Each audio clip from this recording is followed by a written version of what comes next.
The warp convulsed across dimensions with entropy so violent, it punctured the layers, separating one universe from another. In a moment, no consciousness could observe reality itself buckled under pressures that defied measurement. This was not the familiar chaos of Imperium storms or the predictable violence of warp translation. This was something fundamentally different. A quantum breach erupted in the space above Cadavres 4, tearing through barriers that had never been meant to separate realities, but simply existed as mathematical certainties. Through the wound in existence stepped a figure who had not chosen to arrive, but simply manifested where probability placed him. Dr. Manhattan stood on metal sand that stretched to horizons marked by obsidian obelisks. His blue form radiated ultraviolet light across the Necron tomb world, casting shadows that moved with geometric precision across ancient machinery. He did not move with the hesitation of displacement or the confusion of the transported. He simply was in this location at this moment, as inevitable as the decay of unstable particles. The air tasted of ionized metals and the peculiar stillness that comes from worlds where nothing organic had drawn breath for 60 million years. Cadavres 4 had been sleeping since before humanity learned to shape bronze, its slumbering legions waiting beneath kilometers of living metal and time-locked stasis fields. The planet's surface bore the scars of the war in heaven, that conflict so ancient that even the Imperium's oldest records could only reference it as myth. Monoliths rose like broken teeth from dunes of granular necrodermis. Canoptech constructs skittered between them on legs that moved with insect precision, maintaining tombs for masters who might never wake. Manhattan's arrival changed the equation. His presence registered on sensors that had remained dormant for epochs, triggering protocols embedded in machine spirits that predated organic consciousness. Deep in the planet's core, ancient mechanisms began their resurrection sequences. Stasis fields collapsed in cascading failures. Molecular furnaces that had been cold since the extinction of the old ones ignited with emerald fire. The tomb world awakened not to scheduled revival, but to emergency protocols designed for existential threats. The first Necron warriors phased into existence around Manhattan in perfect geometric patterns.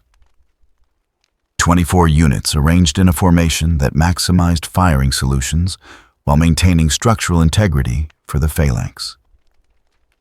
They had been programmed with tactical doctrines older than stars, combat algorithms refined across wars that consumed galaxies. Their Gauss flares raised in unison, targeting systems calibrating to the anomaly that stood among them, with hands clasped behind his back. Manhattan observed them with the detachment of a physicist, noting experimental variables. Their bodies were miracles of material engineering. Living metal, animated by technologies that made imperial artifice seem primitive. Each warrior contained consciousness, uploaded from organic neural pathways, compressed into engram matrices and bound to necrodermis shells. They were immortal in the way that information could be immortal, copied and restored endlessly from backup protocols. They were also utterly predictable. The Gauss flares discharged in synchronized sequence. Coherent beams of molecular disruption energy crossed the space where Manhattan stood, designed to strip matter atom from atom and reduce targets to constituent particles. The weapons had atomized Imperial tanks, vaporized Aeldari aspect warriors, and reduced orc hordes to dissociated molecules. They touched Manhattan and achieved precisely nothing. The energy passed through him, as if encountering a substance with no intrinsic field to disrupt. Manhattan's structure operated on principles that did not interface with Gauss technology. He was not protected by shields or made invulnerable by exotic armor. He simply existed in a configuration that the Necron weapons could not parse. It was the computational equivalent of attempting to delete a file from a drive that used a completely incompatible operating system. Manhattan raised one hand. The gesture carried no particular meaning, no mystical significance. It was simply the motion he associated with focused manipulation of matter. The nearest Necron warrior came apart. Not destroyed, but disaggregated. Its living metal separated into component molecules that hung suspended in the air like a three-dimensional schematic. The consciousness within the necrodermis shell found itself suddenly without substrate, its engram unable to maintain coherence without the physical matrix that housed it. The warrior's awareness dissolved into static, its backup protocols reaching for resurrection systems that could not reconstruct what had been transformed rather than damaged. Manhattan was not breaking their immortality. He was removing them from the equations that governed resurrection entirely. The remaining warriors registered this result and adapted. Tactical imperatives shifted. They spread into dispersed formation, attempting to minimize concentrated target opportunities. They redirected fire into thermal and kinetic attack patterns, testing different energy signatures against the anomaly. They transmitted emergency signals into the planet's communication network, summoning reinforcements and alerting higher command protocols to the nature of the threat. Deep beneath the surface in chambers, where the most valuable assets remained sealed, something ancient heard the call. A Ceton shard phased into materiality, summoned by Necron systems that recognized Manhattan as a threat beyond standard combat protocols. The Ceton had been gods once before the Necrons shattered them and imprisoned the fragments in tesseract labyrinths. Even diminished, even reduced to a fraction of its former cosmic power, the shard represented forces that predated organic life itself. It rose through solid stone, as if matter held no meaning for its existence. The shard's form defied easy description, shifting between configurations that hurt to perceive. At times it appeared as a being of living starlight, at others as a geometric impossibility that cast shadows in directions that did not exist. It radiated power in wavelengths that made the air itself scream. It had consumed suns. It had cracked worlds. It had bent reality through will alone, when will and reality were concepts still being defined. The Ceton shard regarded Manhattan with something approaching interest. Here was an entity that registered on its senses as neither matter nor inertia in conventional terms. Here was something that existed outside the standard frameworks the Ceton used to categorize reality. The shard reached out with forces that manipulated fundamental interactions, attempting to unmake Manhattan the way it had unmade countless civilizations across the eons. The attack translated through dimensions Manhattan did not inhabit. The Cetan's power touched him and found no purchase like attempting to apply gravity to a concept rather than an object. Manhattan was not immune to the Cetan's abilities. He simply existed in a format the ancient entity could not process. Manhattan reached out in turn. His hand passed through the space the Ceton shard occupied. At the point of contact, something unprecedented occurred. The shard's coherent energy structure encountered Manhattan's quantum configuration and experienced what could only be described as a format mismatch. The Ceton existed as a pattern of energy bound by mathematical rules that had governed the material universe since its inception. Manhattan existed as a pattern that followed different mathematics entirely. The shard's structure began to collapse, not through damage but through incompatibility. Its energy signature fragmented into wavelengths that could not maintain coherence without the underlying framework Manhattan had disrupted. The ancient entity did not scream or rage. It simply ceased to maintain its pattern, dissolving into incoherent radiation that dissipated across spectrums the Necrons had no instruments to measure. The remaining Necron forces registered this event with something approaching machine terror. Every tactical protocol, every combat subroutine, every strategic algorithm they possessed suddenly flagged the same result. Unknown threat. Incompatible parameters. Withdrawal advised. The warriors began phasing out, returning to tomb complexes where they could await commands from overlords with the authority to formulate responses to existential anomalies. The Canoptech constructs retreated into maintenance tunnels.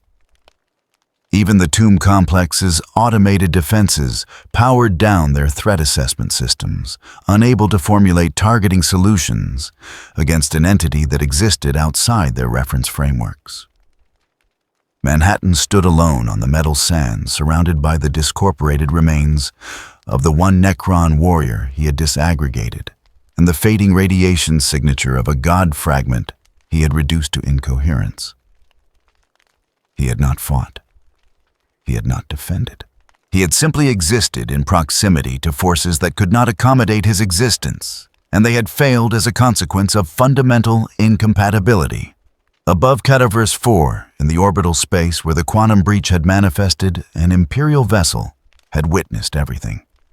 The strike cruiser Veritas maintained position at maximum sensor range. Its auger arrays recording data that made no sense according to any classification system the Adeptus Mechanicus possessed. Tech priests huddled over displays, showing energy signatures that violated known physics. Tactical officers stared at threat assessment algorithms that had crashed, attempting to quantify what they had observed. In the ship's command sanctum, an inquisitor named Vex reviewed the footage for the third time. The blue figure had destroyed a Cihan shard. Not through superior firepower or tactical brilliance, but through simple contact. The implications made even an inquisitor's certainty waver. Analysis? Vex demanded, turning to the Magos, attending the command console. The tech priest's mechadendrites twitched with processing load. Unknown Lord Inquisitor. The entity demonstrates capabilities inconsistent with any known Xenos classification. Power signature does not match warp activity. Genetic structure appears human baseline, but operates on principles that defy current understanding. Vex's augmetic eye focused on the frozen image of Manhattan, standing amid the Necron retreat. Is it a weapon? Something from the Dark Age? Insufficient data for classification. Recommend immediate quarantine protocols and notification of the Ordo Xenos. On the planet's surface, Manhattan remained motionless. He was calculating the nature of the quantum breach that had brought him to this universe. Tachyon patterns. Dimensional membranes. The mathematics of his arrival suggested forces at work beyond random chance. Something had created the conditions for his displacement. Something vast enough to manipulate reality across universal boundaries. He would need to understand this universe to trace the source. He would need to observe its fundamental rules, its governing forces, its primary power structures. The process would take time by human measurement, though. For Manhattan, all moments existed simultaneously. He had already seen the outcomes. He simply needed to experience the paths that led to them. The blue figure vanished from Cadaver's 4. Not through teleportation or phase technology, but through the simple act of choosing to exist elsewhere. One moment he stood on the tomb world. The next, that probability collapsed and was replaced by certainty of his presence in a different location entirely. The Necrons registered his departure and resumed their emergency protocols.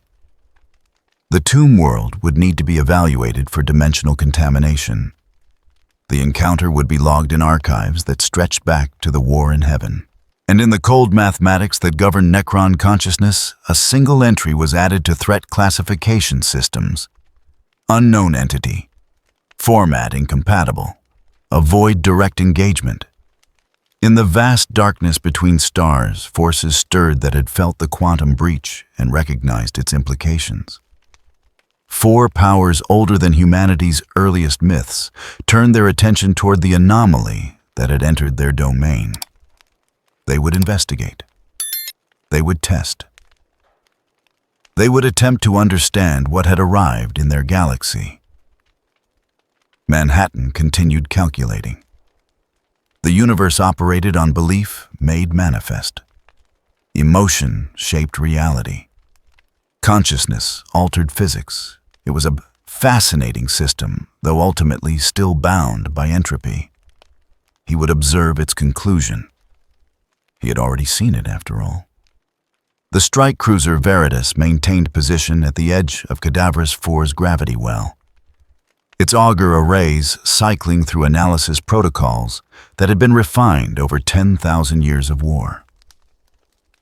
Tech priests huddled in the sensorium chamber, their mechadendrites interfacing directly with cogitator banks that processed data from the tomb world surface. Every reading contradicted established doctrine. Every measurement violated known physics. The blue entity had simply appeared in their sensor feeds without the characteristic signatures of teleportation, warp translation, or phase technology. Inquisitor Vex stood in the observation sanctum, watching the recorded footage for the 7th time. The figure had stood motionless on metal sand while Necron warriors materialized around it in standard engagement patterns. Then the Gauss flares had discharged and achieved nothing. Not deflection through void shields or absorption by exotic armor, but simple non-interaction, as if the weapons had fired at a target that existed in a different category of reality entirely. The tech priest attending her analysis station emitted binary cant that translated through Vox grills as mechanized uncertainty. Energy signature analysis remains inconclusive, Lord Inquisitor. The entity demonstrates power output consistent with star-class phenomena, but concentrated in humanoid form. Genetic scans suggest baseline human origin, yet operating principles defy all known biological parameters. Vex's augmetic eye cycled through spectral filters, attempting to identify warp contamination or Xenos mimicry. The scans returned negative results for both.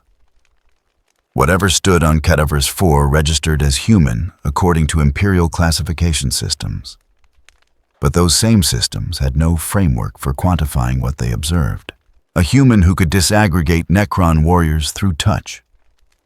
A baseline form that radiated more energy than a plasma reactor. An entity that had reduced a ceton shard to incoherent radiation through simple contact. Threat classification? Vex demanded, turning from the display to face her assembled staff. An Adeptus Mechanicus delegation clustered around their data terminals. 3 sanctioned psychers maintained psychic wards against potential warp intrusion. A full squad of Tempestus Scions stood ready at the chamber's entrance, their hellguns loaded and blessed by the ship's chaplain. The senior Magos processed her query through logic engines that had served the Omnicia for 3 centuries. Classification remains impossible with current data. The entity demonstrates capabilities exceeding Alpha Plus psychic ratings, yet manifests no measurable warp presence. Recommend immediate containment protocols and notification of Mars. One of the sanctioned psychers spoke, her voice carrying the hollow quality of those who had gazed too long into the Imperium. I sense no warp signature, Lord Inquisitor. No taint of chaos. No communion with entities beyond the veil. It is as if the being exists in a space where the warp simply cannot touch. Vex considered this. Every threat the Imperium had catalogued across 10 millennia operated through understood principles. Demons drew power from the warp. Xenos utilized technologies that could be analyzed and countered.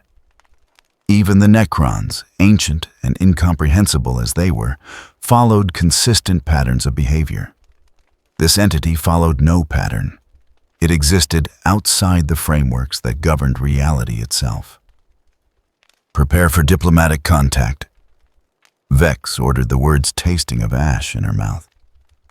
Diplomacy with unknown variables represented the antithesis of proper inquisitorial procedure. Standard protocol demanded immediate termination of anomalies that defied classification. Yet every tactical analysis suggested that termination might prove impossible. The entity had destroyed forces that would require entire Imperial battle groups to engage. It had achieved this without visible effort or tactical deployment, simply through existing in proximity to things that could not accommodate its existence. The implications terrified her in ways that demons and Xenos never had. The Imperium's power rested on its ability to categorize threats and deploy appropriate responses. Against chaos, they deployed faith and flamers. Against Xenos, they brought bolters and exterminatus. Against this blue figure, they brought nothing because they could not identify what category of threat it represented. In the ship's strategium, Captain Theron studied deployment patterns for scenarios that might require immediate evacuation. His 3 decades commanding Imperial vessels had taught him to recognize when situations exceeded manageable parameters.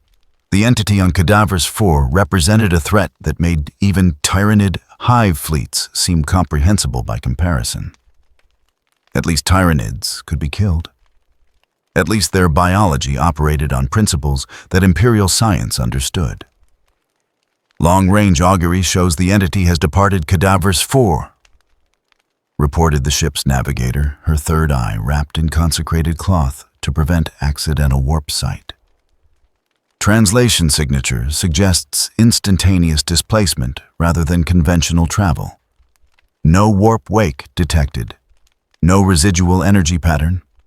It simply ceased to exist in one location and began existing in another. Vex felt her augmetic implants struggling to process this information. Instantaneous displacement without warp travel violated everything the Imperium knew about physics. Even the most advanced teleportation technologies required measurable energy expenditure and left detectable traces. This entity moved as if distance itself held no meaning for its existence. "Track its destination," she commanded, though she suspected tracking would prove futile. The entity would appear wherever it chose to appear, following logic that existed outside Imperial understanding. Every observation only deepened the mystery. Every data point suggested capabilities that should not exist within the material universe. In the chamber reserved for astropathic communication, 3 telepaths sat in meditation, trying to formulate a message that could convey the nature of the threat to higher Imperial authorities. Their combined psychic strength could transmit thoughts across light years, piercing the warp's chaos to deliver critical intelligence to the Ordo Xenos and the Administratum. But how could they describe what defied description? How could they warn against a threat that existed outside all threat categories? The eldest astropath spoke through lips that had not formed words in decades, her voice a whisper that carried across the chamber. "I can perceive no future involving this entity. When I attempt to divine its path, I see only static. Either it has no future or its future exists in a configuration my gift cannot parse." Vex processed this with growing unease. Astropaths could read probable futures through the warp's currents. Their visions were imperfect, clouded by chaos interference and the fundamental uncertainty of future events. But they could always perceive something. To see nothing suggested the entity existed in a state where future and past held no meaning, where all moments occurred simultaneously in a configuration that mortal consciousness could not accommodate. "Prepare full data transmission to the Ordo Xenos fortress on Cypra Mundi," Vex ordered. "Include all sensor readings, combat analysis, and xenobiological assessments. Mark classification as Unknown Threat Alpha Existential." Recommend immediate dispatch of Deathwatch kill teams and Adeptus Custodes observation. The Mechanicus delegation registered objection through blurted binary. To request Custodes' involvement suggested threats on the scale of the Great Crusade itself. Such requests were reviewed by the Captain General on Terra, potentially drawing attention from the Emperor's own guardians. The political implications alone could destabilize entire sectors. The request stands, Vex stated with finality that ended debate. If this entity represents what preliminary analysis suggests, then standard protocols prove inadequate. We face something that transcends our classification systems entirely. She turned back to the observation port, staring at the void, where Cadaverous 4 rotated in its ancient orbit. Somewhere out there, the blue figure moved with purpose unknown. Every instinct developed across decades of service screamed warnings that the Inquisition had encountered something beyond its capacity to contain or control. Not because the entity demonstrated hostility, but because it demonstrated indifference. The Imperium could fight enemies. It could purge heretics and Xenos. It could even contain demonic incursions through faith and fire. But how could it respond to something that simply did not care whether the Imperium existed or not? How could it threaten something that existed outside the frameworks that made threats meaningful? In the distant reaches of the ship's archive chambers, servitors began compiling historical records for any precedent. They searched through millennia of inquisitorial case files, looking for entities that matched the blue figure's capabilities. The searches returned null results across every category. No demon, no Xenos, no human variant. Nothing in Imperial history matched what had appeared on Cadaverous 4. One servitor, its organic brain, still retaining fragments of scholarly memory, flagged an obscure reference from the Age of Strife. A fragmentary account describing beings of impossible power that had walked among humans before Old Night fell. The record was incomplete, corrupted by time and the degradation of data storage media. But it mentioned entities that could manipulate matter through will alone. Beings that existed simultaneously across multiple temporal states. Forms that defied classification because they operated outside the universe's standard parameters. The reference was forwarded to Vex's analysis station. She read it 3 times each reading, deepening her conviction that the Imperium faced something unprecedented. Not a new Xenos species to be cataloged and purged. Not a demon incursion to be contained through faith. Something that predated the Imperium itself. Something that might predate humanity's current understanding of reality. Maintain maximum sensor range, she commanded. If the entity reappears, I want immediate notification. Deploy scanner probes throughout the sector. Monitor all Imperial installations for anomalous activity. The crew moved to execute her orders with the efficiency of those trained to serve without question. But Vex could see the fear in their eyes, could sense the uncertainty that pervaded even the most disciplined minds. They had seen the footage. They had witnessed the impossibility. And they understood, perhaps better than their commander, that the galaxy had changed in ways that made their training and doctrine suddenly inadequate. In the silence of her private sanctum, Vex activated the personal Vox channel that connected directly to the inquisitorial fortress on Cypra Mundi. The transmission would take weeks to arrive, traveling through warp routes that remained relatively stable despite the Great Rift's chaos. But it would arrive, and when it did, the Inquisition would face a decision that could determine humanity's future. Continue standard protocols and risk irrelevance when facing a threat beyond standard categories. Or adapt, evolve, and attempt to understand something that existed outside all understanding. The choice terrified her, because both options led into darkness. The only difference was whether they entered that darkness blind or with eyes open. The blue figure had departed Cadaverous 4. But Vex knew with certainty, born of decades hunting the galaxy's horrors, that departure meant nothing to an entity that existed outside conventional space and time. It would return. It would observe. It would calculate. And the Imperium would have no answer for what it represented.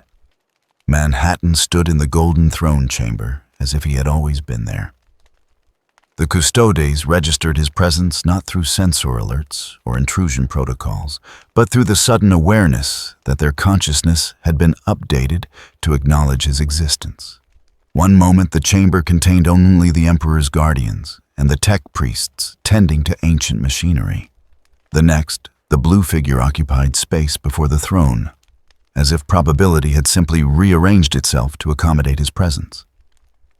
The chamber stretched beyond normal architectural dimensions, its boundaries lost in shadows that might have been distance or might have been something else entirely. Tech priests moved through their eternal rituals, maintaining life support systems that had kept the Emperor's physical form functional for 10,000 years. Psychic wards layered upon psychic wards created a defensive structure so complex that even the greatest demon princes could not penetrate it. Yet Manhattan had simply appeared within, bypassing every barrier through the simple expedient of choosing to exist in this location. The golden throne itself dominated the space like a mountain of artifice and faith made manifest. Technologies from the dark age of technology merged with psychic architectures that predated human civilization's current form.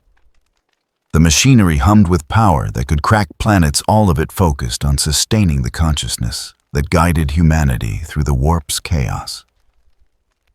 Upon the throne sat what remained of the Emperor of mankind, desiccated flesh barely clinging to bones that had not moved in millennia, kept alive through mechanisms that blurred the line between technology and sorcery. Yet the physical form meant nothing compared to the psychic presence that radiated from it. The Emperor's consciousness filled the chamber like an ocean fills a basin, pressure building with each passing moment. This was the being who had unified Terra during Old Night, who had led the great crusade across the stars, who had battled gods and shattered realities, even chained to the throne by necessity rather than choice. The Emperor's will shaped reality across light years. Manhattan observed this with the detachment of a physicist examining a particularly complex phenomenon. The Emperor operated through belief, made manifest consciousness, altering reality through the medium of the warp. It was elegant in its own way, though ultimately still bound by thermodynamic inevitability. Everything in this universe, even Maz, proceeded toward entropy. The timeline showed it clearly. He had already seen how this ended. The Emperor's attention focused upon Manhattan with the weight of 10,000 years of experience. Communication occurred not through words, but through concepts impressed directly upon consciousness, bypassing the limitations of language entirely. You do not belong to this universe. Manhattan's response formed without vocalization. Correct. I was displaced through quantum breach. The mechanism suggests deliberate manipulation rather than random chance. I did not summon you. Yet your arrival serves purposes that extend beyond coincidence. The psychic pressure in the chamber intensified. Lesser minds would have shattered under such scrutiny. The custodes, enhanced beyond normal human limits and trained to function in the Emperor's direct presence, nonetheless felt the strain of witnessing this exchange. The tech priest's augmetic implants struggled to process readings that violated established parameters. Silent sisters maintained their null auras, creating pockets of stability in the psychic maelstrom. Manhattan remained unaffected. The Emperor's will touched him and found no substrate to manipulate. Psychic pressure required consciousness that interfaced with the warp. Manhattan's awareness operated through different principles entirely. It was not resistance. It was fundamental incompatibility. You are immune to the warp's influence. Immunity suggests defense against threat. I simply do not exist in a configuration the warp can process. The Emperor's consciousness shifted, approaching the exchange from a different angle. Throughout the Golden Throne Chamber's servitors and tech priests felt the change as atmospheric pressure might signal an approaching storm. You witnessed my Imperium. You observed its methods, its necessities, its compromises. What conclusion did you reach, Manhattan? Considered this. He had seen the Imperium's mechanisms during his observation of Cadaverous 4 and the surrounding sectors. A civilization spanning millions of worlds, holding back darkness through faith and fire. Trillions living in conditions that barely qualified as existence, their suffering justified as necessary for species survival.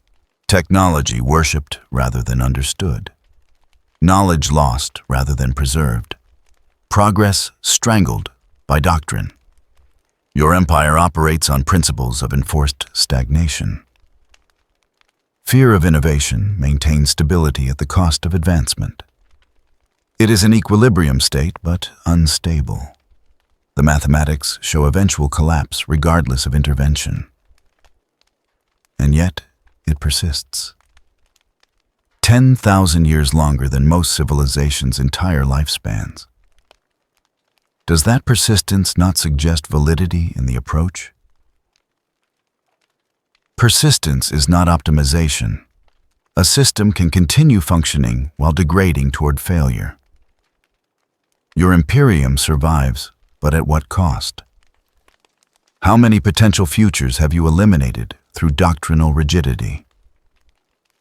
The Emperor's response carried something that might have been amusement if such concepts applied to beings of his nature. You speak as one who has never faced existential annihilation. Your universe permitted idealism because it faced no threats requiring absolute measures. Mine offers no such luxury. Manhattan experienced the Emperor's perspective through the psychic link that connected all things in this universe.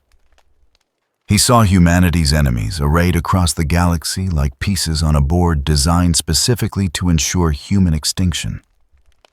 Tyranids consuming biomass across entire sectors. Orcs spreading like fungal infections wherever they found purchase.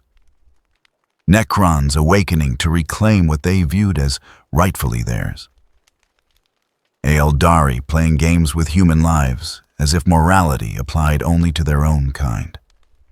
And permeating everything the Chaos Gods reaching through the warp to corrupt and destroy.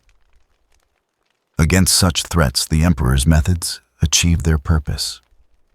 Humanity survived, not thrived, not advanced, but continued existing when every probability suggested extinction. The Imperium was not elegant. It was barely functional, but it worked after a fashion, and in this universe that qualified as success. Survival is insufficient justification for perpetual suffering.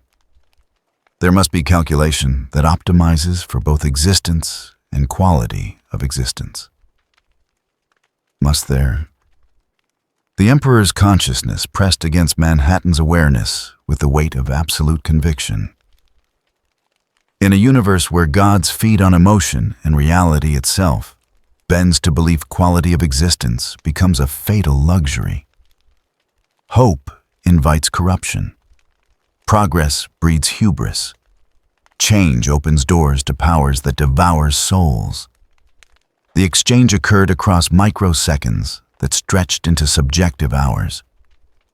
Two beings discussing the fundamental nature of existence while around them, the machinery of the Imperium continued its eternal function. The custodes maintained their vigilance. The tech priests performed their rituals. The Emperor guided the Astronomicon, that psychic lighthouse enabling human navigation through the warp's chaos. Manhattan observed the Emperor's will maintaining order through sheer force of consciousness. Every moment required absolute focus. Every second demanded perfect control. For 10,000 years, this being had sat upon the throne, preventing humanity's extinction through nothing more than sustained intention. It was a feat of will that defied measurement. You persist because you choose to persist, despite the entropy, despite the degradation, despite the knowledge that eventually even you will fail. Yes, the Emperor's acknowledgement carried the weight of cosmic weariness. I persist because the alternative is extinction, not merely my own, but humanity's. The moment my will falters, the warp surges through Terra's webway gate and consumes the throne world. Demons pour into reality's heart. The Astronomicon fails. The Imperium fragments. Trillions die in the resulting chaos. Then your existence is not choice, but compulsion. You are as much a prisoner as those you rule. I am the prison and the prisoner both. I am the wall holding back the darkness and the sacrifice that maintains it. This is what necessity demands. The philosophical weight of this statement resonated through the chamber. The Emperor had chosen this existence, knowing its cost. Had sacrificed mobility agency, even the possibility of death, to serve a purpose larger than individual will. It was the ultimate expression of duty over desire, necessity over choice. Manhattan calculated the variables. Removed the Emperor, and the Imperium collapsed within months. Maintained the status quo, and humanity degraded toward inevitable extinction across a longer time frame. Introduced new variables, and the outcome became unpredictable in ways that terrified a species built on rigid doctrine. Every path led to entropy. The only question was the rate of decay. Why communicate with me if I cannot alter the outcome you have calculated? Because you represent a variable outside my calculations entirely. The Emperor's consciousness focused with laser intensity. You are not bound by this universe's rules. You could alter equations I cannot even perceive. The question is whether you will. Manhattan considered the futures he could already see. Timelines branching and collapsing, possibilities emerging and dissolving. In some, he remained in this universe and became entangled in conflicts that ultimately meant nothing against cosmic entropy. In others, he departed, and this reality continued its degradation without his interference. The outcomes varied in detail, but converged on the same fundamental conclusion. Everything ended. Stars burned out, entropy increased. Even gods eventually dissipated into the background radiation of a universe proceeding toward heat death. The timescale differed, but the destination remained constant. Intervention would require belief that the outcome matters, that preventing immediate extinction justifies the suffering of those who continue existing in your Imperium structure.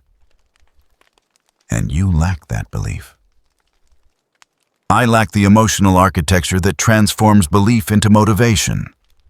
I observe, I calculate, I experience all moments simultaneously. From my perspective, your Imperium's survival or extinction holds equal significance against the ultimate heat death of all universes. The Emperor's response came with something approaching understanding. Yet, you are here. You communicated with me rather than simply departing.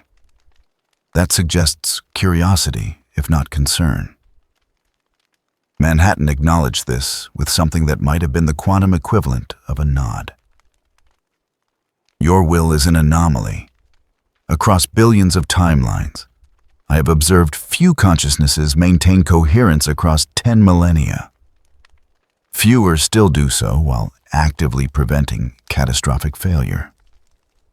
You are statistically improbable, as are you, a being of pure quantum consciousness, maintaining human form through nothing more than remembered identity. We are both impossibilities that nonetheless exist. The exchange had reached its conclusion. Both beings understood the other's nature now. The Emperor recognized Manhattan as a force beyond his capacity to utilize or control. Manhattan recognized the Emperor as an expression of will so absolute it bent reality through sheer refusal to accept defeat. Neither could save the other. Neither needed saving. They existed in different categories of being entirely intersecting only through the accident of Manhattan's displacement. I will not interfere with your Imperium, but neither will I serve it. I exist outside your frameworks by fundamental necessity. Understood. The Emperor's consciousness began withdrawing, returning attention to the trillion demands that required constant focus. You will be observed. My servants will attempt to classify you to determine threat level to formulate response protocols. This is their nature, and I will not prevent it. Their attempts will fail. I am not classifiable according to parameters this universe recognizes. Nevertheless, they will try. It provides them comfort to believe all variables can be quantified and controlled. Manhattan turned toward the chamber's exit, though movement held little meaning for an entity that could simply choose to exist elsewhere. The Custodes tracked him with weapons that could shatter tank armor, understanding the futility, but maintaining readiness nonetheless. The tech priests recorded data that would be analyzed for centuries without yielding useful conclusions. He paused at the threshold, a gesture without purpose except to mark conclusion. Your will persists against inevitability. That is noteworthy even if ultimately futile. Futility is a concept for those who measure success against infinity. I measure it against the next second, the next hour, the next millennium of humanity's survival. Manhattan departed the Golden Throne Chamber through the simple expedient of no longer being present within it. The Custodes registered his absence the same way they had registered his arrival, through sudden awareness that their consciousness had been updated to reflect his non-presence. The Emperor returned full attention to the Astronomicon, to the web-way gate, to the trillion calculations required each moment to maintain the Imperium's existence. The encounter had lasted less than a minute by objective measurement. Subjectively, it had spanned hours of philosophical exchange between beings who existed on scales normal consciousness could not accommodate. In the aftermath, the Custodes stood vigilant. The tech priests analyzed data that defied analysis. The Silent Sisters maintained their null fields against threats that had already departed. And the Emperor, chained to the Golden Throne by necessity, and will continue the vigil that had consumed 10,000 years and would continue until entropy claimed everything. Manhattan moved through Terra's atmosphere, observing the hive cities that stretched across continents. Trillions lived in conditions that barely qualified as survival, their suffering justified by the alternative's greater horror. It was a universe built on impossible choices and necessary evils. He found it fascinating. Though he would not admit to fascination, as that implied emotion, and emotion implied caring about outcomes. He simply observed, calculated, experienced all moments simultaneously while existing in each one. Somewhere in the galaxy's depths, 4 ancient powers had felt his encounter with the Emperor. They prepared to test this anomaly that existed outside their familiar frameworks. They would learn what the Emperor had already concluded. Some variables cannot be controlled. They can only be observed as they proceed toward their inevitable conclusions. The warp opened before Manhattan, not because he sought it, but because probability dictated intersection with the Imperium's currents.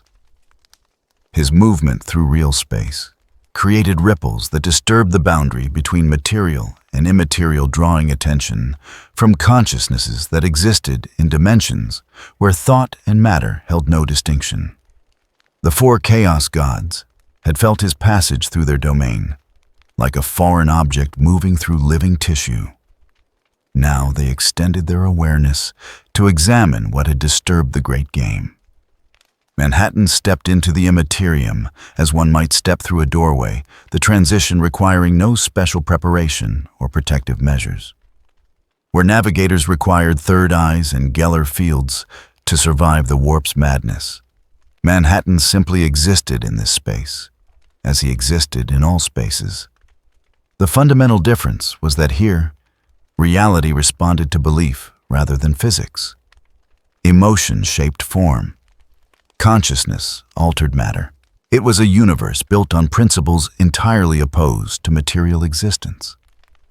The space surrounding him writhed with impossible geometries.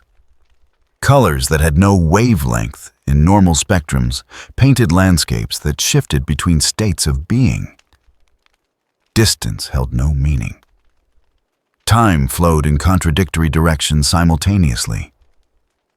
This was the realm where demons spawned from emotion, where gods fed on belief, where the collective unconscious of galaxy-spanning civilizations created entities of pure thought that could reshape reality through will alone.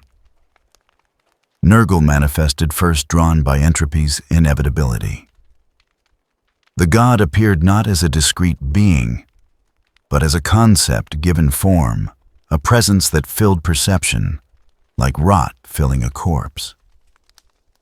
Everywhere Manhattan's awareness touched, he encountered Nurgle's essence: decay, corruption, the sweet inevitability of all structures breaking down into simpler components. Life feeding on life in endless cycles of consumption and rebirth. The Plague Lord's garden stretched to horizons that folded back upon themselves, creating impossible vistas where dead things grew and living things festered. The god's attention focused upon Manhattan with interest that transcended simple curiosity. Here was an entity that did not age, did not decay, did not progress through the natural life cycle that Nurgle shepherded. Manhattan existed outside the circle of life and death entirely. He was not immune to entropy, as immunity suggested resistance. He simply operated on a different thermodynamic system. Nurgle's power reached toward Manhattan like roots seeking water. The touch carried plagues that unmade genetic structures, diseases that rewrote DNA into configurations that served the god's purposes. Entropy poured from the Plague Lord's essence in waves that could rot ceramite and corrupt the machine spirits of Imperial technology. Where it touched Manhattan, it encountered a substrate with no biological components to infect, no genetic code to rewrite, no organic structure to decay. The god's influence passed through Manhattan's quantum form like water through a sieve, not blocked, but unable to find purchase. Nurgle attempted to accelerate Manhattan's internal entropy to increase the rate at which his constituent particles decayed toward lower energy states. But Manhattan's structure existed in quantum superposition simultaneously in all possible energy states. Acceleration of decay in one state was compensated by deceleration in another. Khorne emerged next, drawn by the scent of conflict that had marked Manhattan's brief exchanges with the Necrons and the Emperor.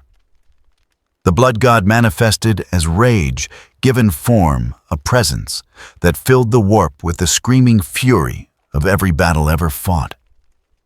His brass throne towered above mountains of skulls harvested across millennia of warfare.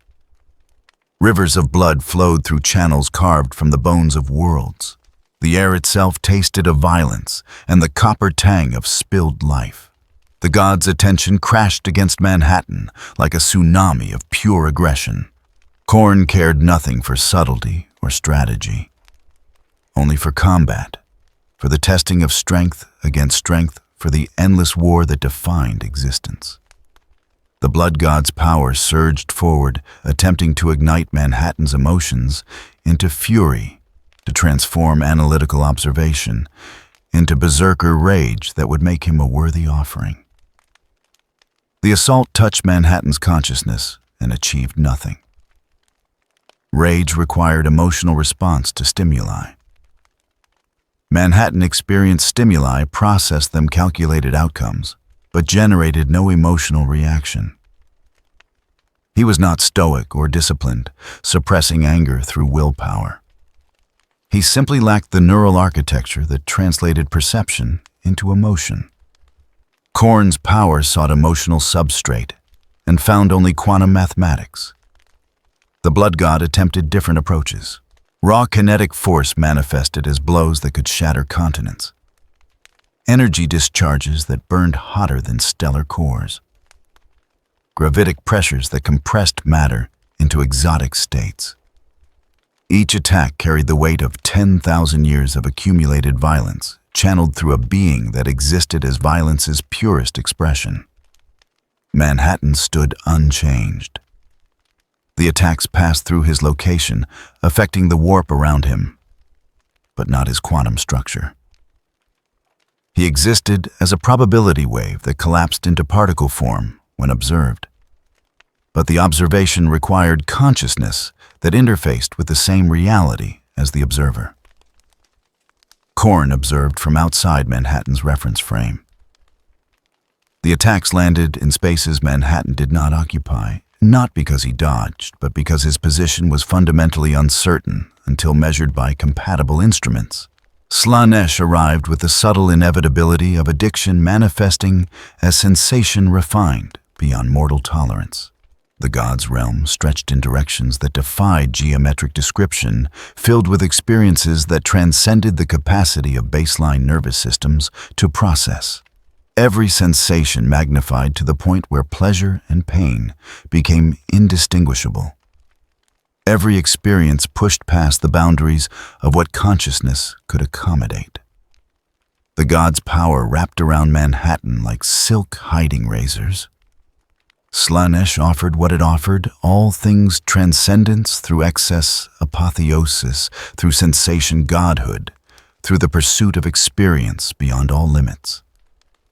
The temptation carried weight that had broken saints and corrupted civilizations.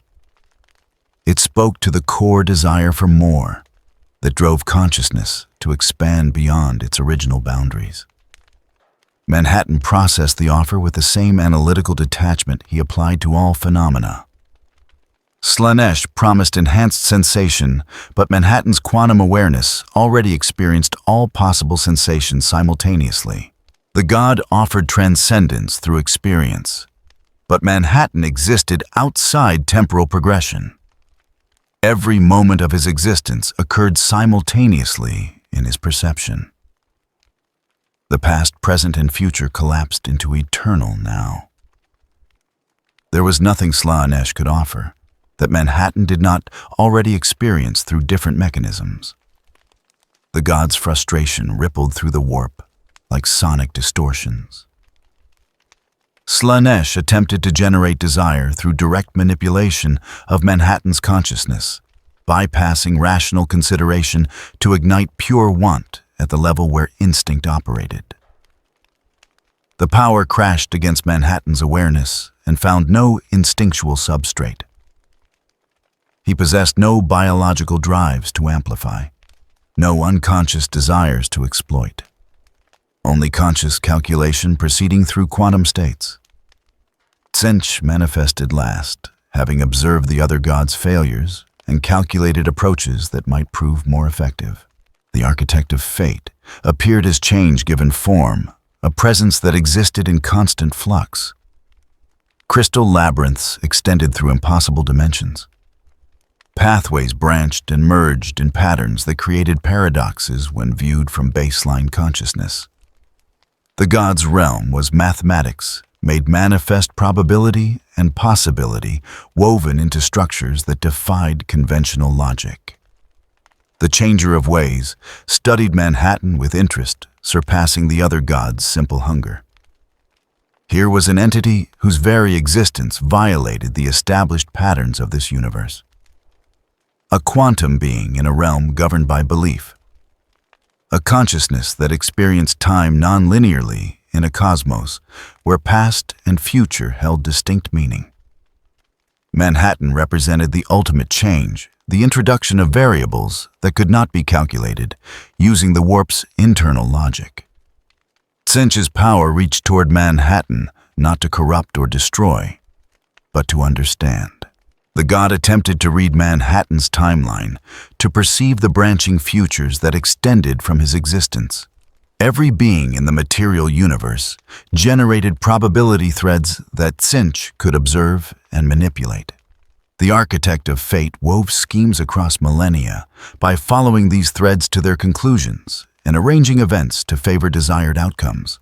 Manhattan's timeline appeared as a single unbroken line. No branches, no alternative futures, no probability clouds where different outcomes might manifest. From Tzeentch's perspective, Manhattan did not exist as a being with multiple possible futures, but as an equation with one solution.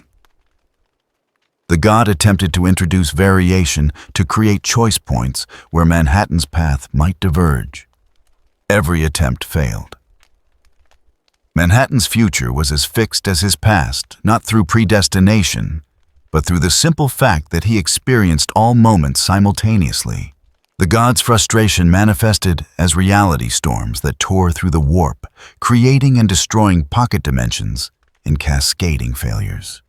Tzeentch could not manipulate what it could not perceive as mutable.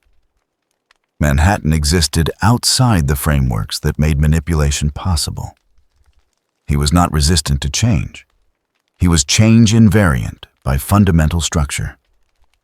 The four chaos gods withdrew their individual attention and conferred in ways that transcended communication. They existed as facets of a larger whole, the warp's collective consciousness, split into archetypal forms that served as interfaces for concepts too vast for mortal minds to grasp directly. Together, they represented entropy, violence, sensation, and change. The fundamental forces that drove existence toward complexity and eventual heat death. They reached consensus through mechanisms that had no analog in material physics.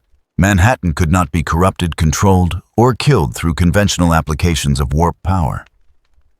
His existence operated on principles incompatible with the Imperium's logic. But perhaps that incompatibility itself could be weaponized. If Manhattan could not be changed, perhaps the universe around him could be altered until his unchanging nature became liability rather than strength. The combined power of all four chaos gods focused on the space Manhattan occupied, not attacking him directly, but warping the warp itself, creating localized distortions in the Imperium's fabric. Reality folded around Manhattan like paper around a rock. Dimensions compressed until space became meaningless. Time accelerated and reversed in nested loops. The fundamental constants that governed even the warp's chaos shifted toward values that should have made Manhattan's existence impossible. Manhattan observed the attempt with detached interest. The gods were trying to change the equation he existed within, rather than changing him directly. It was the most sophisticated attack he had encountered in this universe, demonstrating understanding of his nature that exceeded even the Emperor's. But it failed for the same reason all other attacks failed. Manhattan did not exist within any single set of universal constants. His quantum structure adapted to local conditions, automatically recalculating stable configuration as environmental parameters changed. He reached out, not to attack, but to experiment. His hand passed through the distorted space the chaos gods had created, touching the warp's underlying structure. At the point of contact, something unprecedented occurred. The Imperium experienced what could only be described as a format error. Manhattan's quantum nature encountered the warp's belief-based physics, and the two systems could not reconcile. A fold appeared in the warp, a crease in reality where neither material physics nor immaterial logic applied. It lasted for less than a microsecond by material time measurement. But in that instant, the chaos gods felt something they had not experienced since their birth from humanity's fall. Uncertainty. The fold suggested that realities could exist where they held no power, where belief did not shape matter, where consciousness could not alter physics. The gods recoiled not from damage, but from implication. Manhattan's touch had demonstrated that the warp was not universal, not the fundamental layer of reality they had assumed. It was local, specific to this universe, possibly even specific to this galaxy. Beyond its boundaries existed realms where they could not reach, could not influence, could not even perceive. Manhattan withdrew his experiment complete. He had learned what he needed to learn about this universe's power structures. The Chaos Gods represented consciousness attempting to impose order on entropy through belief. They were powerful within their domain, perhaps even inevitable given enough emotionally aware life. But they were not universal constants. They were local phenomena. The four powers maintained distance, now observing without engaging. They had recognized what the Emperor had already concluded. Manhattan could not be incorporated into their great game. He existed outside the board entirely, neither piece nor player, but an observer who rendered the game itself questionable simply by his presence. Nurgle's voice echoed through the warp concepts rather than words imprinting directly on consciousness. You are not life yet, neither are you death. You exist in the space between our cycles. I exist in multiple configurations simultaneously. Your cycles apply to systems that progress linearly through time. Korn's rage manifested as pressure against perception. You cannot be tested in battle. You cannot be proven through combat. You are meaningless to the blood god. Meaning is assigned, not inherent. Your inability to test me does not diminish my existence. Slaaneish's essence rippled with frustrated desire. You cannot be seduced, cannot be elevated, cannot be brought to excess. You are already complete. Completeness is not a state I occupy. I simply process all states simultaneously. Tsench's crystalline laughter scattered through impossible dimensions. You cannot be changed, cannot be guided, cannot be woven into schemes. You are the death of hope itself. Hope requires uncertainty about future states. I experience future states as present reality.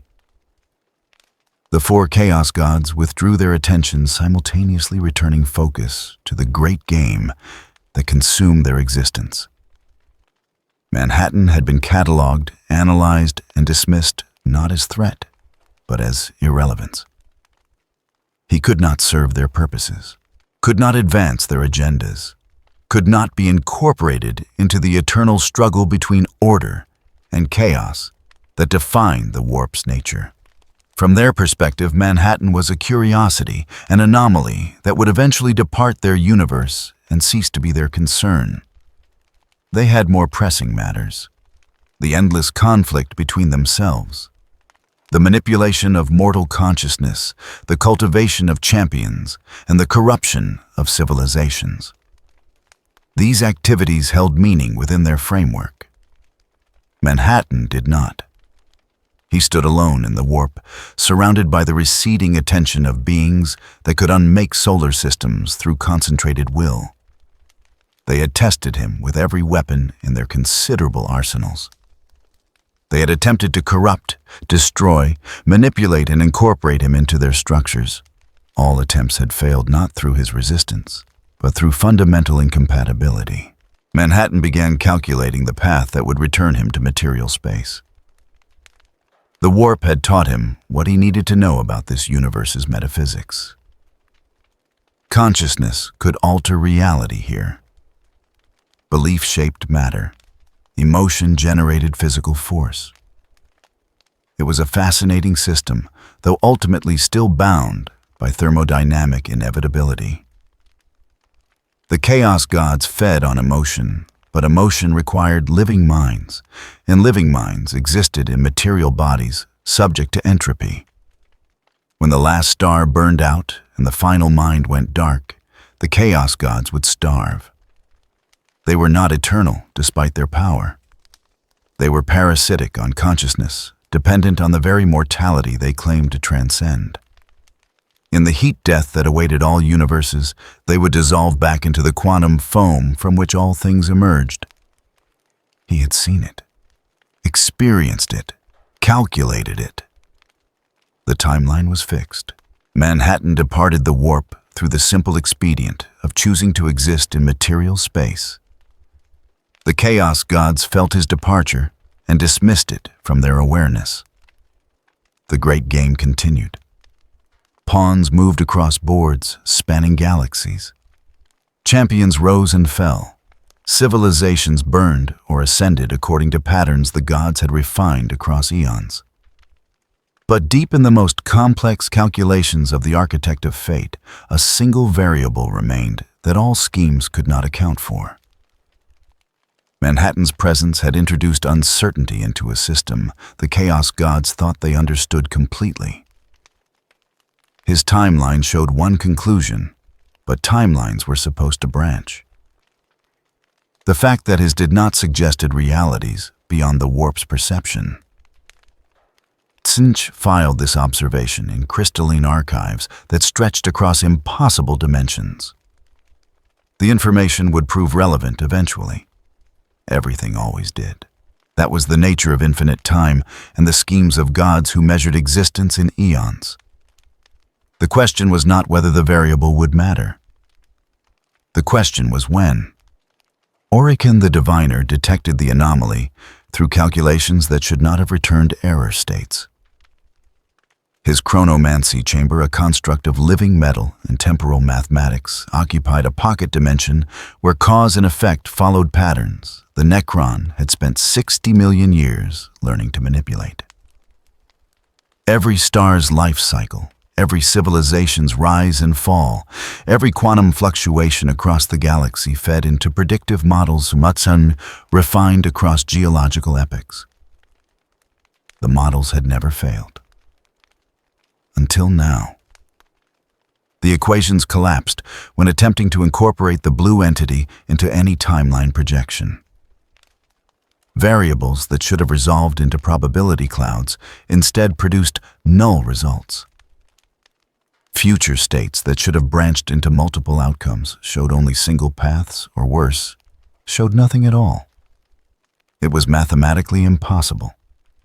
Orikan had predicted the movements of gods and the deaths of stars.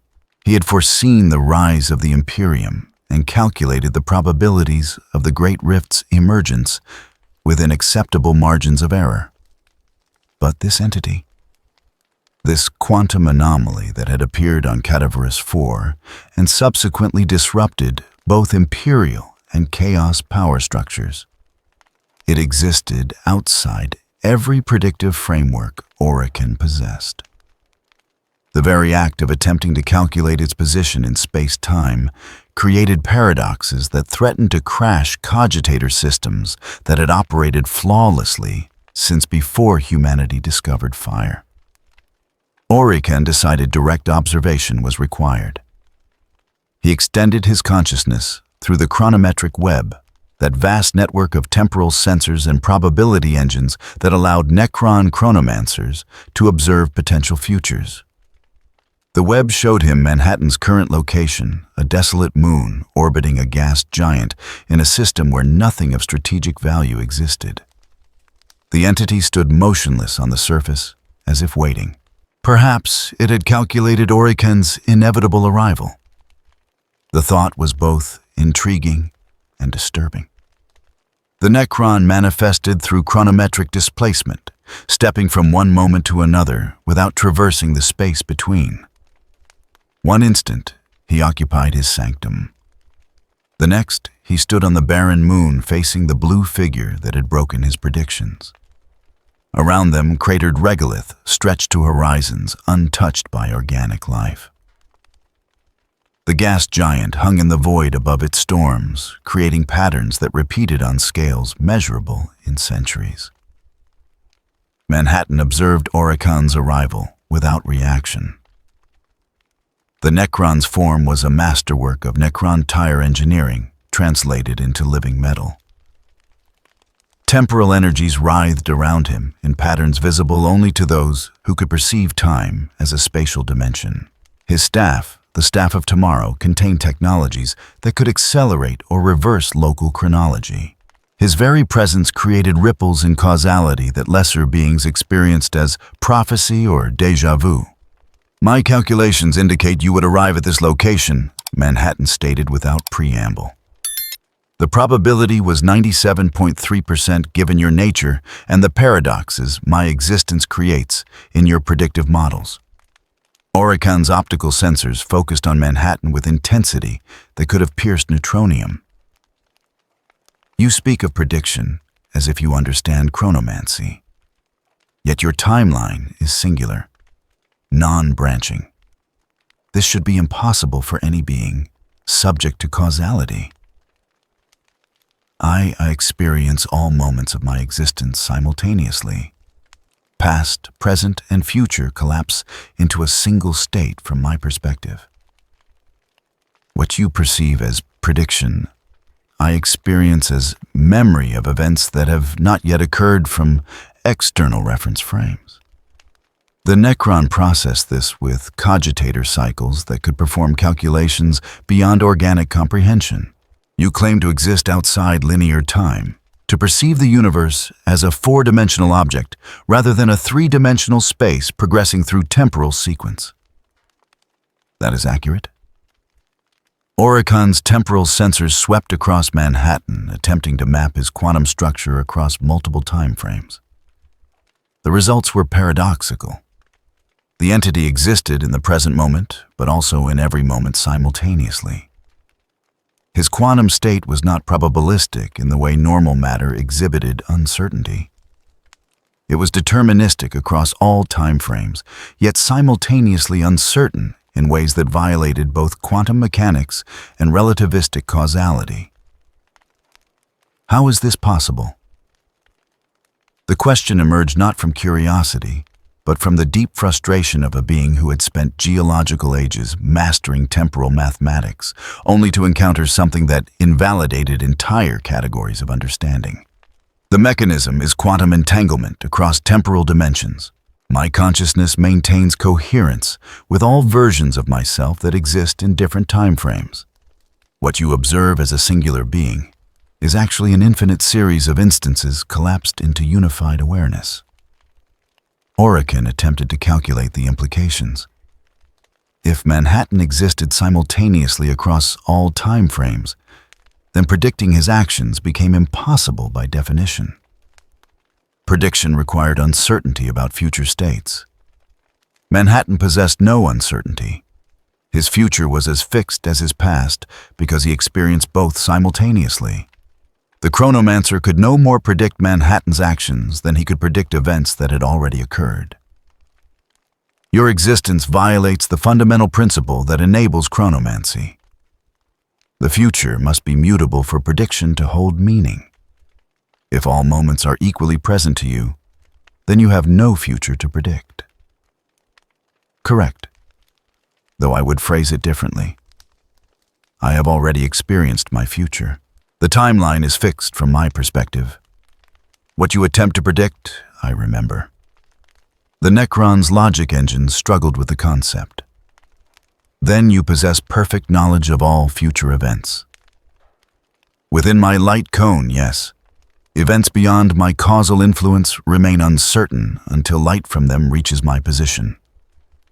But within the region of space-time, I can observe an effect I have already experienced every moment. Oricon calculated the strategic implications of such an ability. You know the outcome of every battle before it begins, every choice before it is made, every word before it is spoken. I experience the outcome simultaneously with the battle. The choice exists as memory and present action without distinction. I am speaking these words, and have already spoken them, and will speak them. The temporal sequence is a convenience of communication, not a feature of my perception. The chronomancer paced across the regolith, his staff leaving trails of displaced time that created shimmer effects in the thin atmosphere. 60 million years of existence had taught Orican patience. But this conversation challenged even his vast experience. He had conversed with Satan before their shattering. He had debated philosophy with Necron overlords who remembered the war in heaven.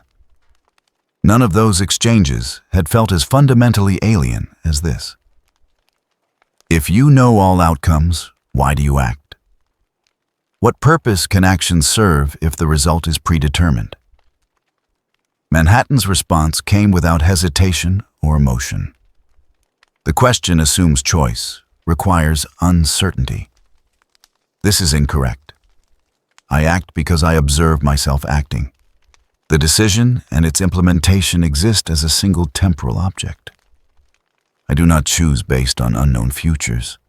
I execute actions I have already experienced executing.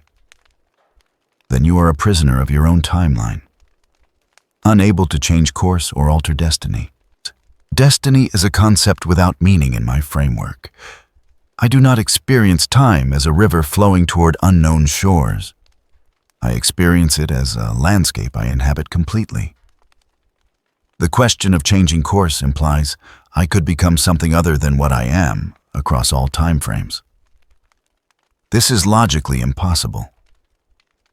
Orican's frustration manifested as temporal distortions that caused the moon's surface to age and reverse in rapid cycles. Rock sublimated into gas, condensed back into solid, repeated the process in stuttering loops. You render chronomancy meaningless. If the future is fixed, then prediction serves no purpose. If all moments exist simultaneously, then causality becomes an illusion. Causality operates normally from perspectives embedded in linear time. Your predictions work for entities that experience time sequentially.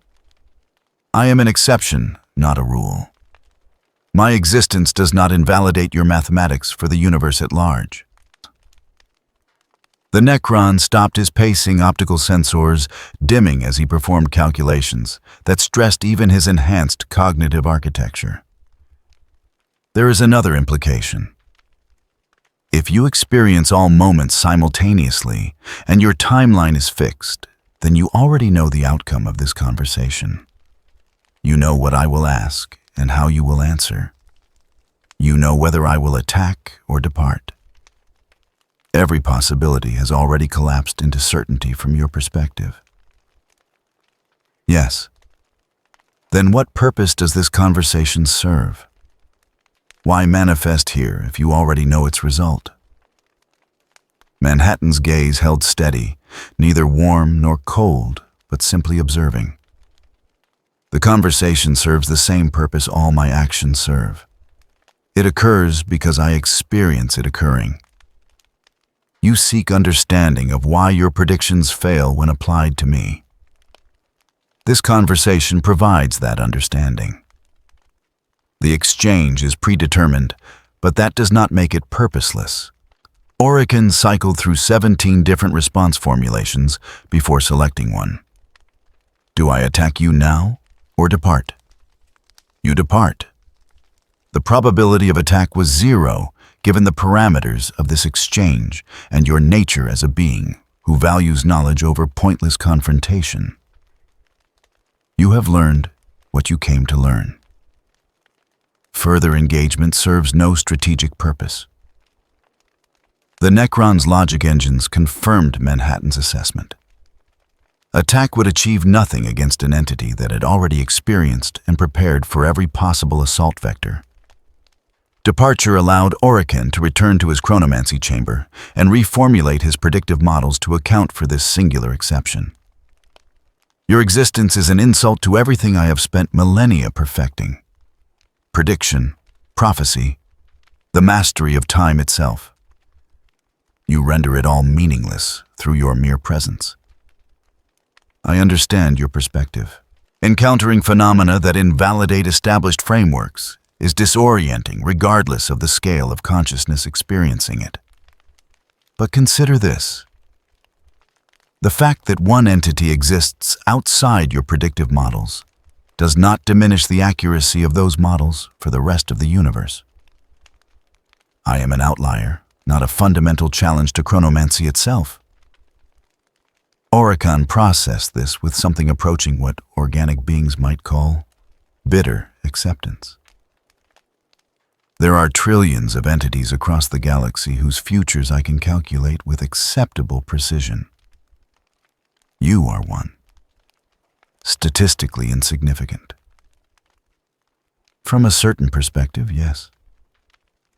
The Necron activated his chronometric displacement systems, preparing to return to his sanctum. I will incorporate your existence into my models as an uncalculable variable, a blind spot in the timeline that cannot be resolved through standard prediction matrices. That is the optimal approach given available information. Or it can pause before completing the displacement sequence. Answer one final question.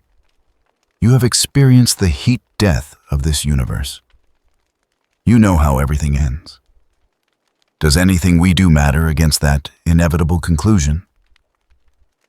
Manhattan considered the question for precisely the amount of time the timeline showed he would consider it. Matter is a value judgment that requires an emotional framework to assess. I can state that events occur according to physical laws across all time frames. Whether those events possess meaning is a question each consciousness must answer for itself. That is not an answer. It is the only answer I can provide. Meaning is not an objective property of the universe. It is an interpretation imposed by observing consciousness. You must determine whether your actions matter according to your own criteria, not mine. The chronomancer completed his displacement without further comment, stepping out of the present moment and into the temporal currents that would carry him back to his sanctum. He left behind only the fading shimmer of chronometric energy and the calculations that would occupy his processors for decades to come. Manhattan remained on the barren moon, experiencing simultaneously the conversation that had just concluded and the infinite moments that would follow. Oricon would return to his chronomancy chamber and reformulate prediction matrices to account for the uncalculable variable. The Necron would succeed in creating models that worked around Manhattan's presence, rather than attempting to incorporate it. This outcome had always been certain. Not because fate or destiny governed reality, but because Manhattan had already experienced these events from every temporal perspective simultaneously. The conversation with Oricon was not a choice he had made. It was a feature of the timeline he inhabited completely. In the distance, stars burned according to fusion equations that had governed their operation since the universe's early moments. Galaxies rotated following patterns determined by gravitational mathematics. Civilizations rose and fell in cycles that could be predicted through sufficiently complex models. And Manhattan observed it all, experiencing every moment as an eternal present that contained past and future without distinction. Oricon's frustration was understandable. The Necron had encountered something that invalidated his fundamental assumptions about how reality operated. But those assumptions remained valid for everything, except Manhattan himself. One anomaly did not unmake 60 million years of temporal mathematics. The timeline continued its fixed progression toward heat death. Manhattan continued existing across all points within it simultaneously, and Oricon continued calculating futures that would never include the one variable his models could never accommodate. Everything proceeded according to the equations that governed reality at its most fundamental level. Nothing changed. Nothing ever would. The timeline was fixed, and all events within it unfolded with the inevitability of mathematical proof. Manhattan stood in the interstellar void between galaxies, observing the Milky Way from a distance measured in millions of light years. From this perspective, the galaxy appeared as a spiral of light, slowly rotating according to gravitational equations that had governed its motion since formation. The conflicts consuming its interior, the civilizations rising and falling across billions of worlds, the gods feeding on emotion in the warp. All of it reduced to insignificant fluctuations in the distribution of matter and energy. Approximately 400 billion stars rotated through the galactic disk, each one a fusion reactor converting hydrogen to heavier elements according to principles established in the universe's first 3 minutes. Around those stars orbited planets numbering in the trillions, and on a fraction of those planets, life had emerged through chemical processes that required billions of years to produce complexity sufficient for consciousness. That consciousness had created the very gods that now threatened to consume it. The warp existed as a reflection of sentient thought emotion, given physical form through mechanisms this universe's physics permitted. In other universes, Manhattan had observed consciousness remained separate from physical reality. Here, the barrier was permeable. Thoughts leaked into the Imperium and coalesced into entities that could reach back and alter the material realm. It was an elegant feedback loop. Life created gods. Gods shaped life's evolution. Life's reactions to divine manipulation created more gods or strengthened existing ones. The cycle would continue until either life went extinct or achieved sufficient unity of consciousness to deny the gods their power. Manhattan had calculated the probabilities. Extinction arrived first in 97.4% of timeline branches. He had calculated the purpose of his displacement to this universe. The quantum breach had not been random. Tzeentch had attempted to manipulate variables outside the warp's normal influence, reaching across dimensional barriers to introduce Manhattan as a destabilizing element in some scheme spanning multiple realities. The architect of fate had observed Manhattan's existence in adjacent dimensions and theorized that introducing such an anomaly into the Warhammer universe would create cascade effects that could be exploited across multiple time frames. The plan had failed because Manhattan could not be manipulated, could not be incorporated into frameworks built on belief and emotion. He existed outside such systems by fundamental design. Tzeentch's scheme had assumed Manhattan would develop preferences, would form attachments, would care about outcomes sufficiently to take actions that altered probability streams. Instead, Manhattan had simply observed. The elaborate multidimensional plot collapsed the moment its central variable proved non-responsive to all manipulation attempts. The Chaos God's scheme collapsed the moment Manhattan arrived. The calculations had assumed Manhattan would react emotionally to this universe's horrors, would develop attachments that could be exploited, would become entangled in conflicts that served Tzeentch's purposes. Instead, Manhattan had simply observed, analyzed, calculated outcomes, and in doing so rendered the entire elaborate plan meaningless. Across the galaxy, various factions had attempted to classify the blue anomaly that had briefly intersected their reality. The Imperium's records would list him as Unknown Threat Alpha Existential, a designation that would puzzle inquisitors for millennia without ever approaching accurate understanding. The Necrons had flagged his quantum signature as incompatible with standard engagement protocols. The Chaos Gods had dismissed him as irrelevant to the Great Game.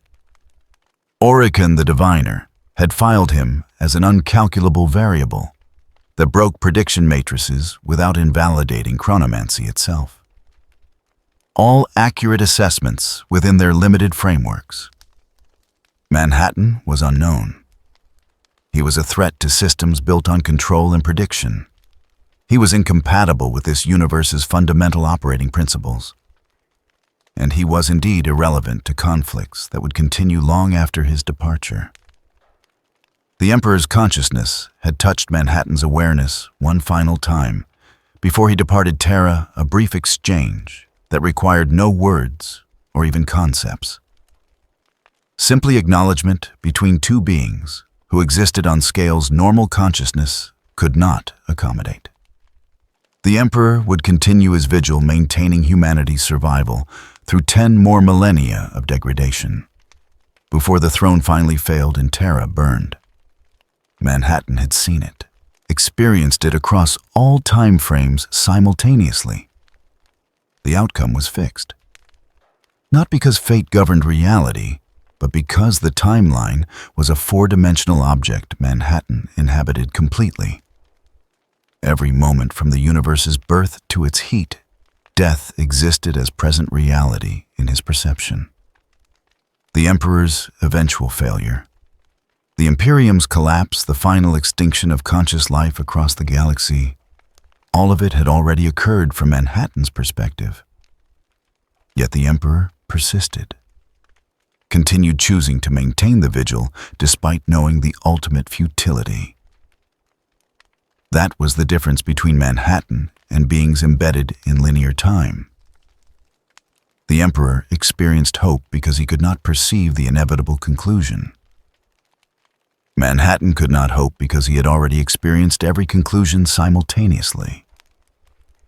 The Chaos Gods had withdrawn their attention after concluding Manhattan could not serve their purposes. They returned to their eternal conflicts, their consumption of mortal emotion, their manipulation of civilizations toward greater corruption or greater resistance, in cycles that would repeat until the last mind went dark. They were powerful within their domain. They were also trapped within it, unable to perceive realities where consciousness operated through different principles. Manhattan had observed their nature with clinical precision. Nurgle embodied entropy, but entropy disguised as renewal decay, presented as transformation. The god understood that all complex structures eventually simplified, that life inevitably progressed toward death, that order degraded into chaos. But Nurgle had corrupted this understanding into a philosophy that celebrated rot, rather than accepting it as thermodynamic necessity. The Plague Lord would continue spreading diseases that rewrote biology into configurations serving his purposes, all while preaching acceptance of inevitable decay. Horn represented violence distilled to pure essence. Every murder across the galaxy fed the blood god's power. Every war strengthened his presence in the warp. Every drop of spilled blood was an offering, whether the spiller intended it or not. The god cared nothing for strategy or purpose, only for the act of killing itself. In a universe where survival often required violence, Horn had become inevitable. He would continue harvesting skulls and blood across endless battlefields, growing stronger with each conflict. Slaanesh embodied excess, the pursuit of sensation beyond all reasonable limits. The god had been born from the Aeldari civilization's fall, created when an entire species pursued pleasure and experience so obsessively that their collective consciousness tore a hole in reality and birthed a new deity. That deity now offered transcendence through sensation, promising apotheosis through experiences that would shatter baseline nervous systems. Slaanesh would continue seducing mortals with promises of ultimate experience, consuming their souls in the process. Tzeentch was perhaps the most complex, representing change, ambition, and the pursuit of knowledge. The architect of fate wove schemes within schemes, manipulating events across centuries to achieve goals that sometimes contradicted each other. The god understood that stagnation was death, that evolution required change, that progress demanded risk.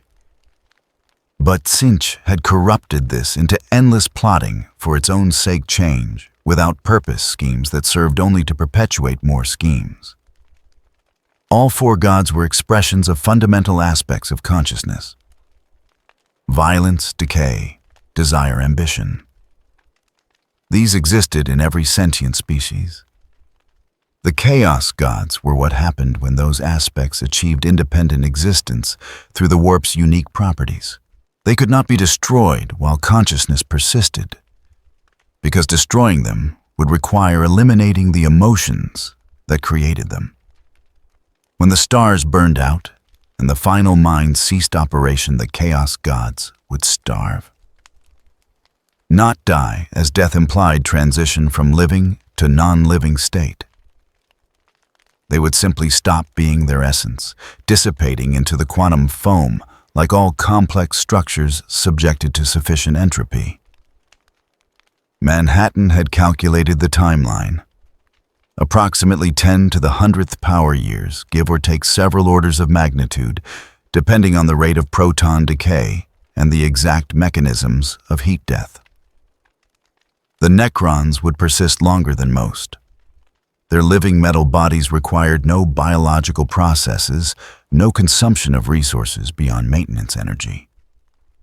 They would continue existing until the last stars cooled to black dwarfs and Hawking radiation evaporated the final black holes. Then, they too would cease their consciousness, unable to maintain coherence without energy gradients to power computation.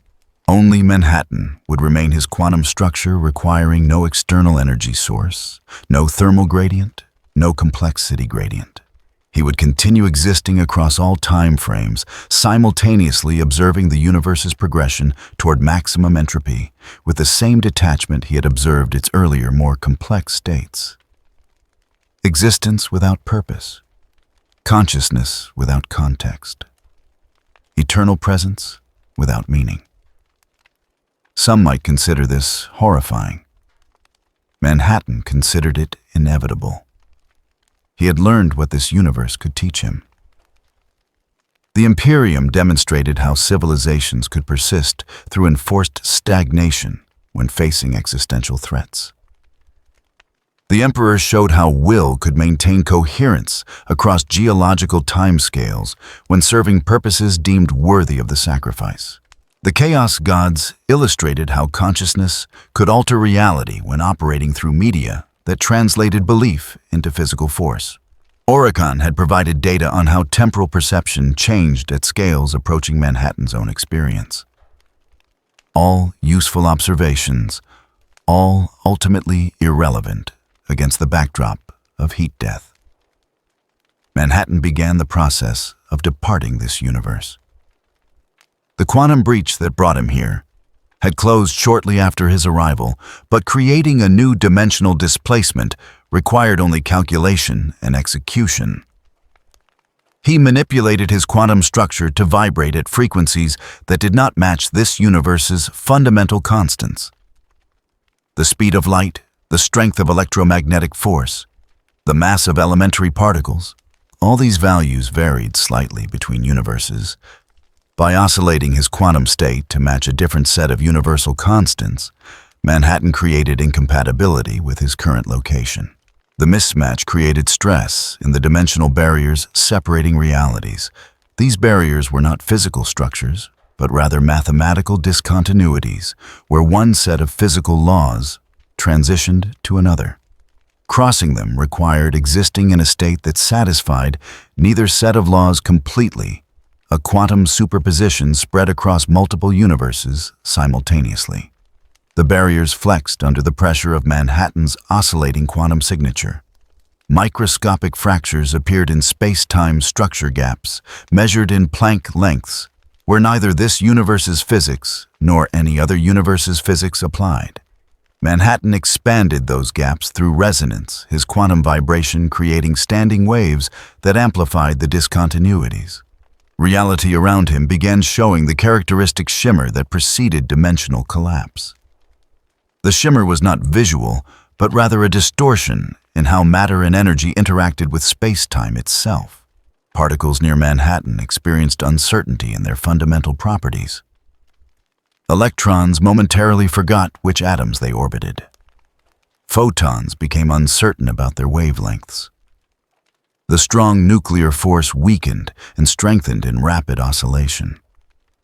He was not tearing a hole in this universe's fabric, but rather sliding between the gaps in its structure, moving through spaces that existed orthogonal to normal spatial dimensions. Imagine a two-dimensional being living on a sheet of paper.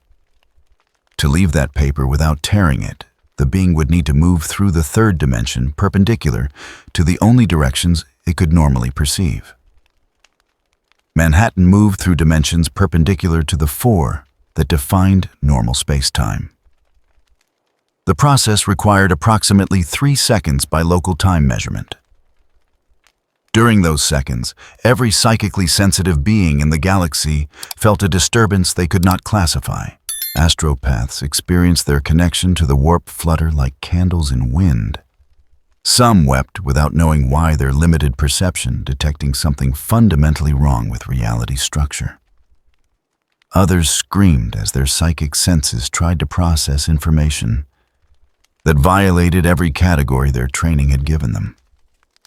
Navigators using their warp sight to guide vessels through the Imperium experienced momentary blindness as the warp's currents disrupted. The Astronomicon, that great psychic beacon emanating from Terra, flickered. For 3 seconds, every navigator in the galaxy lost their reference point. Some ships emerged from warp transit thousands of light years from their intended destinations. Others vanished entirely, lost in the Imperium when their Geller fields failed during the disruption.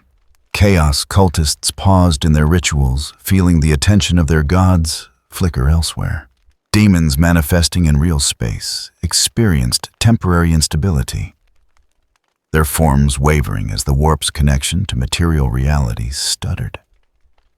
Grey Knights, battling demon incursions across a dozen worlds, found their enemies suddenly vulnerable the entity's hold on physical form, weakening for reasons the Space Marines could not identify. On Terra, the Emperor felt the disturbance through the vast psychic net that connected all of humanity. For 3 seconds, the Golden Throne's burden lightened infinitesimally, as something drew the Chaos God's attention away from their eternal assault on the Webway Gate. The Emperor did not waste the respite. 10,000 years of experience had taught efficiency. In those 3 seconds, the Master of Mankind performed maintenance on psychic structures that normally required hours, using the brief reduction in pressure to shore up defenses that might otherwise have failed within the century. Then, Manhattan was gone.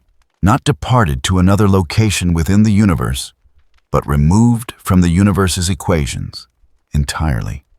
Every atom, every photon, every quantum of energy that composed his structure ceased to exist in this reality's reference frame. He had simply stopped being a variable in this universe's calculations. The dimensional barriers repaired themselves automatically, space-time's natural elasticity restoring structure where Manhattan's presence had stressed it. Within microseconds, no physical evidence remained of his brief intersection with this universe. The quantum signature that had baffled Mechanicus instruments faded. The temporal paradoxes that had crashed Oricon's predictions resolved.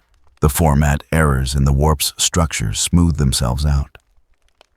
It was as if Manhattan had never existed in this reality, which from a certain perspective was accurate. He had occupied this universe for a duration measurable in hours. Against the cosmic timescale of billions of years, his presence was statistically insignificant. A blip in the data. An outlier that briefly disturbed calculations before being excluded from the dataset. The Imperium would continue its slow degradation toward inevitable collapse. The Chaos Gods would continue their eternal games. The Necrons would continue awakening to reclaim what they believed was rightfully theirs. The Tyranids would continue their consumption of biomass across the galaxy's edges. All the conflicts that had existed before Manhattan arrived would continue after his departure unchanged by his brief observation. Because he had changed nothing, made no choices that altered outcomes, taken no actions that redirected timelines. He had simply existed in this space, observing variables and calculating probabilities before moving on to other observations in other universes. Some beings embedded in linear time might have felt this was tragic, a visitor who possessed the power to alter reality, yet chose to change nothing. Manhattan experienced no such emotion. Tragedy required caring about outcomes. Manhattan simply observed outcomes and noted their inevitability. In other universes, across dimensions separated by barriers thinner than quantum foam, Manhattan continued his existence. He had always been in those places, would always be in those places. The past, present, and future of his consciousness extended across infinite realities in configurations that made questions of location meaningless. Each universe operated according to slightly different physical constants. In some, the electromagnetic force was stronger, preventing atoms larger than hydrogen from forming stable bonds. In others, gravity was weaker, allowing stars to burn for trillions of years instead of mere billions. Some universes expanded forever toward heat death. Others collapsed back into singularities. A few achieved perfect balance between expansion and contraction, cycling eternally between Big Bang and Big Crunch. Manhattan observed them all simultaneously. His consciousness was not duplicated across universes, but rather existed as a single awareness that perceived all realities as different facets of a higher dimensional structure. From his perspective, individual universes were like frames in a film strip's static images that created the illusion of motion only when viewed in sequence. But Manhattan did not view them in sequence. He perceived the entire film simultaneously, every frame visible at once. This mode of existence precluded concepts like journey or discovery. Manhattan did not travel to new universes to learn what they contained. He already knew what they contained, had always known, would always know. The act of observation and the information observed existed as a single timeless structure in his experience. There was no before knowledge and after knowledge, only eternal knowledge of all states simultaneously. Some philosophers in universes that permitted such speculation had theorized about beings like Manhattan. They called them Boltzmann brains' spontaneous fluctuations of order, emerging from universal chaos, or they called them quantum observers' consciousnesses required by the mathematics of quantum mechanics to collapse probability waves into definite states. Or they called them God's entities, whose mere observation created the reality they observed. Manhattan was none of these things. He was simply a consciousness that had achieved quantum coherence across all temporal states. An accident of physics in one universe that had transformed into a feature spanning infinite universes. He created nothing through observation. He collapsed no probability waves because he experienced all probabilities simultaneously. He was not a god because he possessed no will to impose on reality. He was here. He was there. He was everywhere and nowhere simultaneously. He experienced all moments across all universes as a single, eternal present that contained everything and meant nothing. The universe he had briefly intersected continued its evolution toward heat death. Stars formed from collapsing gas clouds, fusing hydrogen into helium and releasing the energy that made planetary life possible. Civilizations rose from primitive origins, developing tool use and language, and eventually the sciences that allowed them to comprehend the cosmos they inhabited. Wars consumed billions as different groups competed for resources and ideological dominance. Gods fed on faith, growing stronger with each mind that believed in their existence weakening as skepticism spread. Entropy increased according to the second law of thermodynamics. Every process, every reaction, every change of state increased the total disorder of the universe by amounts measurable through careful calculation. The arrow of time pointed in one direction, only from order to chaos, from low entropy to high entropy. From the structured complexity of living civilizations to the uniform simplicity of heat death. The Imperium would fight this for 10,000 more years. Their scientists, what few remained who had not been subsumed into the Adeptus Mechanicus, understood entropy's inevitability. But they fought it anyway, maintaining order through force and faith, preserving knowledge against the degradation of time, keeping humanity alive even as the galaxy grew darker and more hostile. It was admirable in its way. Not because fighting entropy served any ultimate purpose, but because the choice to fight demonstrated will independent of outcome. The Imperium would lose. Entropy would win. But the struggle itself was what defined human consciousness in this universe. The refusal to accept inevitability, even while knowing that acceptance changed nothing about the inevitable. Manhattan understood this intellectually. He could calculate the determination that drove humans to maintain the Imperium, despite overwhelming odds. He could model the neural processes that generated feelings of purpose and meaning, even in the absence of objective purpose or meaning. He could predict with high accuracy which civilizations would persist and which would collapse based on their collective will to continue. But he could not feel what they felt, could not experience purpose as anything other than a biochemical reaction to stimuli, could not understand meaning beyond its definition as an interpretive framework imposed on neutral data. The gap between his consciousness and theirs was not one of intelligence or capability. It was one of fundamental structure. They existed in time. He existed across time. They experienced uncertainty about the future. He experienced all futures simultaneously. They struggled against entropy. He observed entropy's inevitable victory with detachment born of already having witnessed the outcome. Everything proceeded according to the equations that governed reality at its most fundamental level. Nothing changed. Nothing would change. The timeline was fixed, extending from the Big Bang to the heat death of the universe in a continuous four-dimensional object that Manhattan inhabited completely. He had seen it all, experienced it all, calculated it all. And he continued existing, observing the universe's progression toward inevitable conclusion, with the detachment of a consciousness that existed outside temporal sequence. Not because he chose detachment, but because his quantum structure precluded the emotional engagement that made caring possible.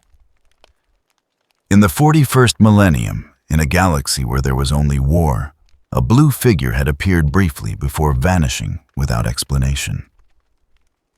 Those who encountered him remembered the experience with confusion and unease. Inquisitor Vex would spend the remainder of her life attempting to classify what she had observed, never achieving satisfaction. The Emperor would file the encounter in memory structures that spanned geological ages.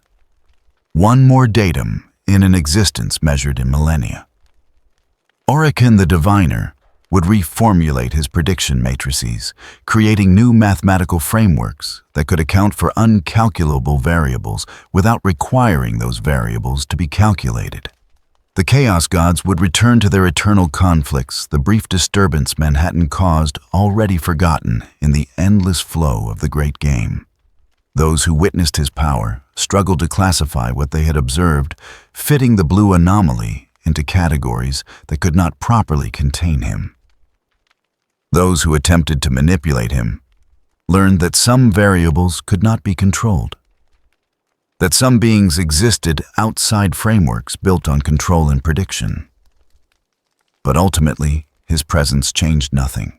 He was a footnote in histories that would themselves be forgotten when the last archive crumbled to dust and the final mind ceased processing memory. The universe continued exactly as it would have continued had he never arrived. Every war that would be fought would still be fought. Every life that would be lost would still be lost. Every civilization that would rise and fall would still rise and fall. Manhattan's observation of these events did not alter them. His presence did not redirect timelines. His departure did not leave absence, because he had never truly been present in the way beings embedded in linear time understood presence. The universe continued. Manhattan continued. Both proceeding toward the same inevitable conclusion, according to the same inexorable laws. Everything ended in entropy. That was not tragic. That was simply physics. And physics, unlike consciousness, required no interpretation to hold meaning. The equations were what they were describing reality as. It was predicting outcomes with certainty, bounded only by quantum uncertainty. The universe operated according to those equations, whether anyone observed it or not. Whether anyone cared about the outcomes or not, whether existence had purpose or not. Manhattan existed as living proof that consciousness could arise from physics, yet remain completely detached from the meanings consciousness normally imposed on experience. He was awareness without emotion, observation without interpretation, existence without purpose. He was the universe observing itself through quantum mechanisms that happened to generate something resembling a mind. And he would continue this observation until the last photon redshifted into invisibility, and the final black hole evaporated into Hawking radiation, and even the quantum foam itself achieved thermal equilibrium. Then there would be nothing left to observe, nothing left to calculate, nothing left to exist across all time frames simultaneously. And Manhattan, if anything of him remained in that final state, would note this ultimate entropy with the same detachment he had noted every other state of existence across infinite universes. Because detachment was not a choice he made, it was what he was.